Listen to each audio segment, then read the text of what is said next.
Milí priatelia, v roku 2014, keď som vážil 132 kg a mal som mnohé zdravotné problémy, som objavil na internete trike. Trike je trojkolka, ktorá je poháňaná iba živočíšnou dynamickou silou a môžeme povedať, že je to fitness cvičebný nástroj.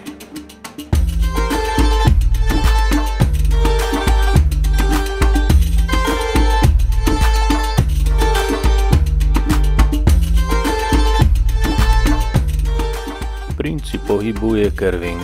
Vidíte, ako sa telo nakláňa raz na jednu, raz na druhú stranu.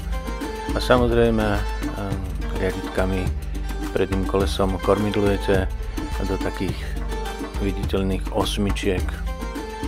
Takže pri tomto pohybe, pri trajkovaní vlastne funguje celé telo od špičiek nôh až po hlavu, lebo celé telo sa dostáva nestabilne raz na jednu hranu a raz na druhú hranu, teda ťažisko sa prenáša vždy na hranu možnosti, aby sa človek stojaci na trojkolke neprevrátil na bok.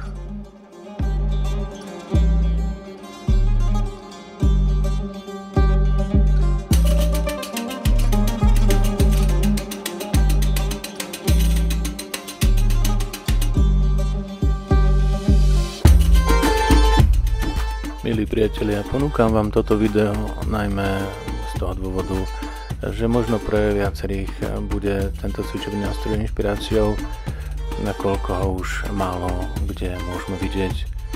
V roku 2014 mala firma Trike zastúpenie aj na Slovensku a dnes už takýto cvičebný nástroj a dopravný prostriedok len tak ľahko nekúpiť.